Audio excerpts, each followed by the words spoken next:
Bueno, pues hoy en este territorio negro, después de buen rato que hemos pasado hablando de extirpar las amígdalas en los años 60 y 70, la verdad es que de pronto hacemos un giro completamente, porque la historia que hoy nos vienen a contar Manu Marlas, que Luis Rendueles, es terrible. Es un caso brutal de tortura y la muerte de una cría de 8 años que se llamaba Nayara Briones. Pero antes, Manu y Luis, buenas tardes a los dos. ¿Qué tal? Buenas tardes. Hola.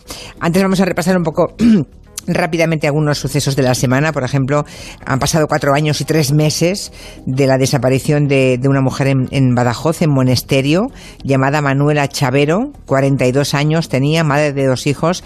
Pues bien, la Guardia Civil ha detenido, ¿no?, a un vecino suyo que ya está en prisión. Sí, así es. Los dos, víctima y supuesto asesino, vivían en la misma calle, en el pueblo. Manuela se había separado, había empezado una nueva vida, digamos, era una mujer joven, atractiva, y había empezado también una relación con un chico de su pueblo. Y todo indica que este vecino, también entonces un chaval joven, Eugenio, tenía 24 años, 18 años menos que ella, quiso tener algo con ella, se obsesionó, ella no quiso, y siguiendo aquello que se dice muy bien en El silencio de los corderos, ¿no?, codiciamos lo que vemos cada día. Siguió en su obsesión hasta que una noche de julio de 2016 fue a casa de Manuela para decirle que ya tenía la cuna que ella le había prestado y que podía ir a por ella, ¿no? Según el acusado, Manuela acudió a la casa y allí tuvo un accidente, resbaló y se golpeó en la cabeza y murió, según él, en el acto. Y la Guardia Civil no cree esa versión y piensa que estamos ante un crimen con motivación sexual y machista, ¿no? Sí, otra cosa es lo que se pueda demostrar, pero la línea de investigación apunta por ahí. Después de que Manuela Chavero muriera, Eugenio le quitó la ropa, la quemó esas ropas y la enterró en una finca cercana que él tenía arrendada, a apenas 4 kilómetros del pueblo. El problema para él es que el cráneo de la mujer no muestra ningún golpe, estaba intacto, estaba entero, no tiene ningún golpe, ninguna fractura, nada que indique que se ajuste a su versión, ¿no? Se han encontrado ya, eso sí, restos de sangre en su casa, y la unidad central operativa, también con el agente canino que conocemos aquí, con Dylan y con su compañera Sheila, siguen buscando pruebas de que se trató de una emboscada y de un asesinato, no de un accidente precisamente. Bueno, y ahora esa historia dramática y terrible de Nayara Briones, esa niña de 8 años que murió en el Hospital Miguel Servet de Zaragoza. Es posible que los oyentes se acuerden porque no hace mucho, fue el 6 de julio del 2017, o sea que hace 3 años y un poquito más, ¿no? El juicio por su muerte ha terminado, seguro que han visto algunas imágenes en televisión, y el jurado ya ha emitido su veredicto, ¿no? Sí, eso es. Falta solo que el juez dicte la sentencia, la pena concreta para los acusados y ya condenados en esta historia terrible. Creo que una de las más duras y de las de violencia y crueldad más gratuitas que hemos conocido y que hemos hablado aquí, Manuel y yo, ¿no? Nayara Briones era hija de una pareja que vivía en Argentina. Esa pareja se rompió y la madre, Mariela, conoció por redes sociales a Carlos Pardo, un tipo que vive en Jaca, en Aragón. Empiezan a chatear, se gustan, quieren conocerse físicamente, y al final, en el año 2012, la madre de Nayara viaja a España con la cría, que entonces tenía 3 años, y se instalan en la casa de este hombre que vive con 2 hijas de una relación anterior. La madre de Nayara creo que busca trabajo, ¿verdad? Y lo encuentra en un hotel en Bielsa. Está a 100 kilómetros de allí, no puede volver a dormir a casa. Y el padrastro, digamos, esa pareja nueva de ella, como está en paro y bueno, pues se ocupa de la niña mientras ella está trabajando, ¿no? En el verano del 2017, pero en ese momento algo empieza a torcerse, ¿no? Sí, eso es. El padrastro de Nayara se quejaba cada vez más a la madre del comportamiento de la niña, le decía que no estudiaba, que no obedecía, que no hacía los deberes como debía, y bueno, como su madre está trabajando fuera, le propone el padrastro que la niña se vaya unos cuantos días a vivir con la abuela y con el tío en Sabiñánigo, otra localidad de Huesca. La madre acepta, dice que ok, y Nayara se va allí hasta Sabiñánigo el 24 de junio del año 2017. ¿Pero es la abuela de la niña o no? No. Es la madre del padrastro. La madre de toda la padrastro. familia del padrastro. Es familia de él, vale. Bien, pasan 13 días después de ese traslado, cuando ese tío, el tío de Nayara, avisa a los servicios de emergencia. Dice que la sobrina se ha caído por las escaleras, siempre se caen por las escaleras, ¿verdad? Un helicóptero lleva a la niña a toda prisa al hospital, pero allí muere por la enorme cantidad de heridas y de golpes que tenía en todo su cuerpo, ¿no? Sí, más de 56 en distintas zonas del cuerpo. Muy pronto los médicos se dieron cuenta que la niña no se había caído por las escaleras. Golpes por todo el cuerpo y algunos antiguos, no de ese día precisamente, lo revelan en el examen que le hacen. La investigación de la Guardia Civil descubre muy pronto el horror que vivió esa niña, al menos durante 13 días, en aquella casa de su familia política, con aquella abuela llamada Nieves, con su tío Iván y a veces incluso con 2 primas suyas de 14 y 12 años. Y creo que las primeras pruebas la Guardia Civil las recupera nada menos que de los teléfonos móviles de esa gentuza, ¿no? De esa familia, e incluso también del padrastro de Nayara. Lo pusieron muy fácil, la verdad, porque la Guardia Civil no tuvo más que requisar esos teléfonos para empezar a descubrir ese horror que vivió la niña. El día 2 de julio, apenas una semana después de que Nayara llegara a esa casa, su abuela y su prima de 14 años se mensajean por WhatsApp y se intercambian una foto, se pasan una foto. En la foto se ve a Nayara, que está de rodillas, y le han puesto unas orejas de burro en la cabeza. La expresión de su rostro es aterrorizada completamente y triste a la vez, ¿no? Su tío había enviado antes esa misma imagen a la prima de la niña. Y era una niña, supongo, absolutamente indefensa, ¿no? Ya en ese momento, en esa imagen. La imagen ya es desoladora. Su tío, un vigilante de seguridad que no tenía antecedentes penales, envió aquellos días varios mensajes más de WhatsApp sobre los castigos que le iba imponiendo a la pequeña porque decía no hacía bien los deberes. Vamos a leer uno de esos mensajes que se cruzaban entre esa familia y que fueron recuperados por la Guardia Civil. Dice: pues mañana, guijarros del río. Se refiere a que le hacían ponerse con los brazos en cruz y de rodillas sobre ortigas o sobre piedras cuando la castigaban, ¿no? Qué bestia. Se refiere a que le van a meter piedras del río. Y ahora se queja, ahora llora de que le duele, de que tiene las rodillas, y se le oye reír. Que le duelen, pues de momento hasta cenar se va a quedar así.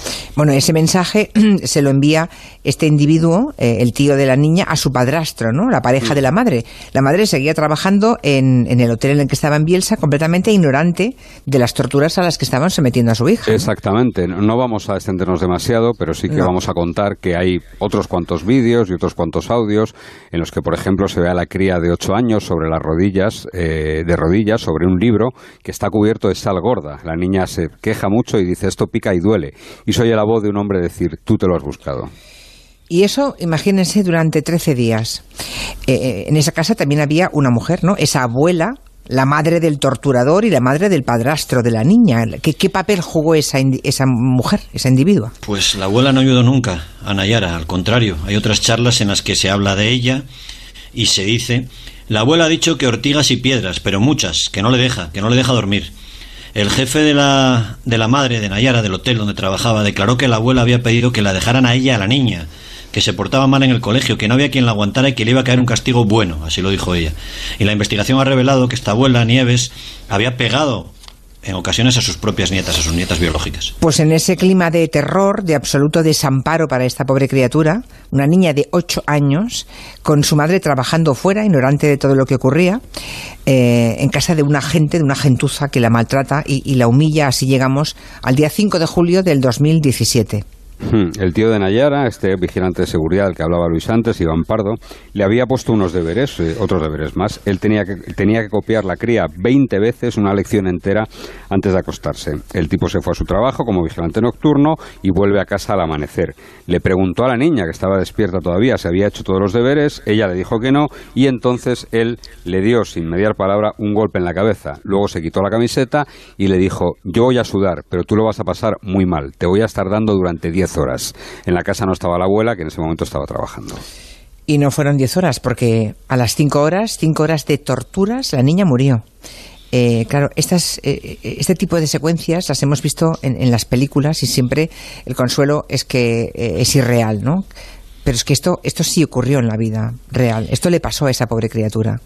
Sí, el tío Iván cogió una raqueta eléctrica, de esas que se usan para matar moscas, y le dio descargas en los pies descalzos a la cría.